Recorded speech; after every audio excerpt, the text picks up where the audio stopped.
often talked about, but rarely understood. Welcome to WatchMojo's Top 5 Facts. In this installment, we're counting down our picks for the top 5 most revealing facts about communism. This probably won't be anything new to serious students of history, but for the average person, these facts ought to shine a new light onto the so-called Red Devil. Number 5. Its main principles were established by Karl Marx. 19th century philosopher Karl Marx founded Marxism, a socio-economic system in which class and state are abolished. Its tenets were outlined in the Communist Manifesto, a pamphlet co-written by Marx and Friedrich Engels, that detailed the steps a nation would have to take in order to become self-sustaining.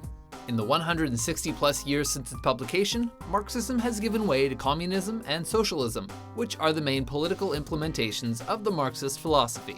Because they are governing systems, the original ideas of Marxism have been tweaked to fit their respective agendas, which is counterintuitive since true Marxism is the absence of government. Due to this mistreatment of ideals, communism has mutated into a brutal dictatorship, while socialism is considered communism's easygoing cousin. Tuition is free in many of those countries.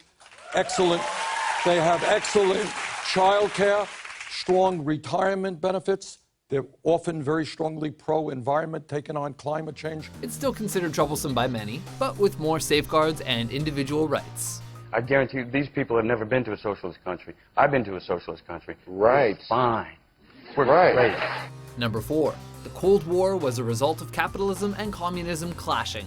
The US and the USSR were allies in World War II. They worked together to take down Hitler, end the Holocaust, and bring temporary peace to Earth. Because Germany, Italy, and Japan were defeated and the majority of Eurasia was in ruins, America and the Soviet Union became the world's superpowers, responsible for cleaning up the residual mess and restoring order to the displaced countries. They shared custody of the remaining war-torn nations, but because of their government's conflicting ideologies, locked horns on how they were to be run. I can no longer sit back and allow communist infiltration, communist indoctrination, communist subversion.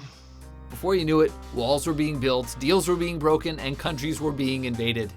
From Stettin in the Baltic to Trieste in the Adriatic, an iron curtain has descended across the continent. By the late 40s, the two were sworn enemies, and the promise of mutually assured destruction resulted in nearly 50 years of tension.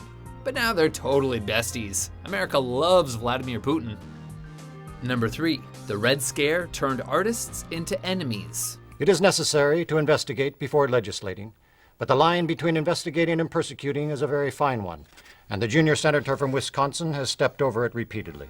Communism is anti-capitalist. The sort of consumeristic bliss that America started vibing on after World War II was completely incompatible with the weird, egalitarian austerity that Soviet Russia was rocking. And so communism was vilified in American political discourse. Enter Senator Joe McCarthy, who, in the 40s and 50s, manned a witch hunt to find and punish American citizens who were considered pro-communist. Certainly he can present a bill for such services. After all, we are not communists. That came to mean anyone who was anti-war, anti-segregation, liberal-leaning, or ideologically different in any way. And of course, who better to negatively influence Americans than artists? So McCarthy's House Un-American Activities Committee took a special interest in them. A few were jailed, but many more were blacklisted from working in the entertainment industry. We will not walk in fear one of another. We will not be driven by fear into an age of unreason if we dig deep in our history and our doctrine. These included Hollywood legends like Lloyd Bridges, Orson Welles, and Charlie Chaplin. I don't want to rule or conquer anyone. I should like to help everyone if possible. Jew, Gentile, black man, white. We all want to help one another. Human beings are like that. Number 2. It's idyllic in theory, but pretty rough in practice. The purest form of communism is without government and money. It is a utopia where everybody works for each other, everybody feeds each other, and everyone is self-governed. We don't need the government telling us how to run our industry. A person does not have to worry about inequality, poverty, or hunger, as his fellow man will help him out, and in turn, he will help his fellow man, for the greater good of everyone. Really? That sounds pretty good. However, no country has ever succeeded in pulling this off, possibly because humans are inherently selfish and greedy. Greed, for lack of a better word, is good. Greed is right. Greed works. Instead, the world has had mostly tyrannical regimes under the guise of communism. Regimes where, despite whatever positive things may have come with them, hundreds of millions of civilians starved, were worked to death in labor camps, and were systematically executed in great purges carried out, ironically, for the greater good. Number 1. Communism helped and hurt the civil rights movement in America. In theory, communism believes in racial equality. As such, the Communist Party was significant in defending and promoting civil rights for African Americans, lobbying for desegregation, unionized workers, and voting rights. Many African Americans joined the Communist Party. In fact, in the 1940s, one black communist, Benjamin J. Davis Jr., was elected to New York City Council before being ousted and jailed for being a communist. The association with communism eventually hurt the civil rights movement, though. There was a time during the Cold War when anyone who spoke of equality, whether communist affiliated or not, was deemed anti-American. So everyone's right. It's America. We just can't do it at that unreasonable expense of others. Because then it becomes un-American.